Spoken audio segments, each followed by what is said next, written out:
Hi అండి, ఈరోజు మన కిచెన్లో స్పెషల్ మునక్కాయ పచ్చెనగపప్పు కాంబినేషన్ అండి. సూపర్గా ఉంటుంది. ఇది చపాతీలోకైనా రైస్లోకైనా అదిరిపోతుందండి. ఎలా చేయాలో చూద్దామా? South Indian kitchen with Ashu. ముందుగా బౌల్ తీసుకొని ఒక 50 గ్రామ్స్ పచ్చెనగపప్పు వేసుకుందాము. అలాగే అది 2 or 3 టైమ్స్ వాష్ చేసుకొని వాటర్ కూడా యాడ్ చేసుకుందాము. ఒక హాఫ్ అన్ అవర్ నీళ్ళు పోసి పక్కన పెట్టుకుందామండి. స్టవ్ వెలిగించి బాండీ పెట్టుకుందాము. బాండీ హీట్ అయ్యేంత వరకు ఉంచుకుందామండి. బాండీ హీట్ అయ్యాక 2 or 3 table spoons oil add చేసుకుందాము. ఆయిల్ కొంచెం హీట్ అయ్యింది. సో ఇప్పుడు హాఫ్ టేబుల్ స్పూన్ మెంతులు, హాఫ్ టేబుల్ స్పూను ఆవాలు వేసుకొని అవి చిటపట అన్నాక 1 కప్ ఆనియన్స్, అలాగే కట్ చేసి పెట్టుకున్న 2 పచ్చిమిర్చి యాడ్ చేసుకొని లైట్ గోల్డ్ కలర్ వచ్చేంత వరకు బాగా వేపుకుందాము. ఏ చిన్న వంటకైనా ఆనియన్స్ పచ్చిమిర్చి కామన్ కదండి. చిన్న చిన్న వంటకైనా పెద్ద వంటకైనా ఆనియన్స్ లేనిది ఏ కర్రీ అవ్వదు. సో అవి కొంచెం వేగాక కట్ చేసుకున్న ఒక ఎండుమిరపకాయ వేసుకుందాము. ఎండుమిరపకాయ కూడా కొంచెం దూరగా వేగాలండి. కొంచెం వేగాక కట్ చేసుకున్న 2 ములక్కాయలు యాడ్ చేసుకుంటున్నాను. కొంచెం లేతవి చూసి వేసుకోవాలండి. ముదురు అయితే కర్రీ అంత టేస్ట్ అనిపించదు. అలాగే హాఫ్ టేబుల్ స్పూను సాల్ట్. ఇది ములక్కాయ ముక్కల కోసం మాత్రమే సాల్ట్ అనేది. ములక్కాయలు చప్పగా ఉండకుండా ఉండడానికి అన్నమాట. కొంచెం బాగా కలుపుకొని ఒక 5 మినిట్స్ మూత పెట్టి ఉంచుకుందాము. ములక్కాయ ముక్కలు మెత్తపడిపోతాయి ఆ 5 మినిట్స్లో. సో మూత పెట్టేసుకుందాం. మూత తీసి చూద్దాము. చూసారా, ములక్కాయలు కొంచెం సాఫ్ట్గా ఉడుకుతున్నాయి. ఒకసారి బాగా కలిదిప్పుకుందాము. ములక్కాయలు ఇంకొంచెం ఉడకాలండి. సో ఈలోపు మనం ఒక టేబుల్ స్పూను అల్లం వెల్లుల్లి పేస్ట్, హాఫ్ టేబుల్ స్పూను పసుపు కూడా యాడ్ చేసుకొని ఒక్కసారి బాగా కలుపుకుందామండి. అల్లం వెల్లుల్లి పేస్ట్ కొంచెం పచ్చివాసన ఉంటుంది కదండి, పచ్చివాసన పోయేంత వరకు మంచి ఆరోమా వచ్చేంత వరకు మనం వేపుకుందాము. కొంచెం వేగాక మంచి స్మెల్ వస్తుందండి. సో ఒక 5 మినిట్స్ మనం మూత పెట్టి ఉంచుకుందాం. మూత తీసి చూద్దామండి. చూసారా, ములక్కాయలు బాగా ఉడికిపోయి కొంచెం దగ్గరగా వచ్చేసినాయి కదా. ఒక్కసారి అలా తిప్పుకుందాము. తిప్పుకున్నాక మనం అరగంట ముందు నానబెట్టుకొని ఉంచుకున్నాం కదండి పచ్చెనగపప్పు, అది ఇందులో యాడ్ చేసేసుకోవాలి.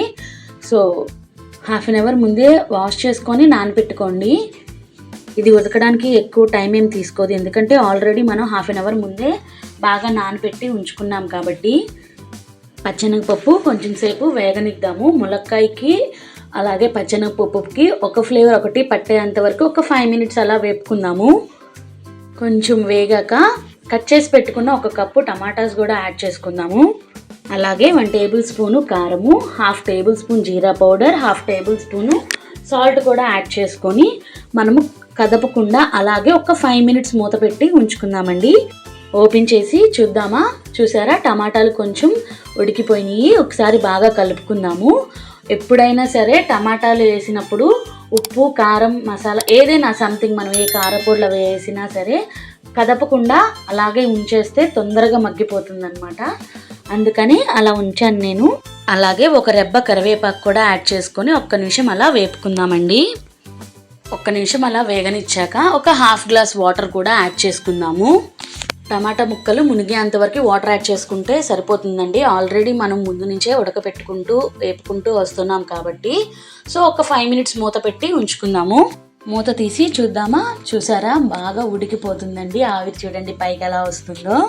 బాగా ఉడుకుతుంది కదా. ఒక్కసారి బాగా కలుపుకుందాము. ఇంకొంచెం వాటర్ ఉన్నాయి కదా, ఆ వాటర్ కూడా కొంచెం దగ్గరగా వచ్చేంత వరకు మనం ఉడికించుకోవాలండి. ఒకసారి బాగా కలుపుకుందాము. చూసారా, వాటర్ అంతా దిగిపోయింది, కొంచెం దగ్గరికి వస్తుందండి. ఈ టైంలో మనము 1 టేబుల్ స్పూను ధనియా powder, half table spoon garam masala కూడా యాడ్ చేసుకొని ఆ పచ్చివాసన పోయేంతవరకు ఒక 2 మినిట్స్ అలా వేపుకుందామండి. స్పైసెస్ కూడా కొంచెం వేగాయి కదా. ఇప్పుడు ఒక్కసారి అలా తిప్పుకొని కొంచెం కొత్తిమీర కూడా యాడ్ చేసుకుందాము. లాస్ట్లో కొత్తిమీర వేస్తే వేడి వేడి కర్రీలో సూపర్ ఉంటుందండి. సో స్టవ్ ఆఫ్ చేసి మనం డిష్ అవుట్ చేసుకుందాము. ఒక్కసారి ములక్కాయలతో ఇలా ట్రై చేసి చూడండి. చాలా టేస్టీగా ఎమ్మీగా అనిపిస్తుంది అనమాట. అలాంటి వాళ్ళకైనా బాగా నచ్చుతుంది. సో డిష్ అవుట్ చేసేసుకున్నాం కదా. గార్నిష్ కోసం కొంచెం కొత్తిమీర యాడ్ చేసుకుందాము. అంతేనండి, ములక్కాయ పచ్చెనగపప్పు కర్రీ రెడీ అయిపోయింది. తప్పకుండా ట్రై చేసి ఎలా ఉందో కింద కామెంట్ చేయండి. నా రెసిపీ కనుక మీకు నచ్చినట్లయితే లైక్ చేయండి, షేర్ చేయండి, సబ్స్క్రైబ్ చేసి బెల్ కూడా కట్టండి. Thank you for watching.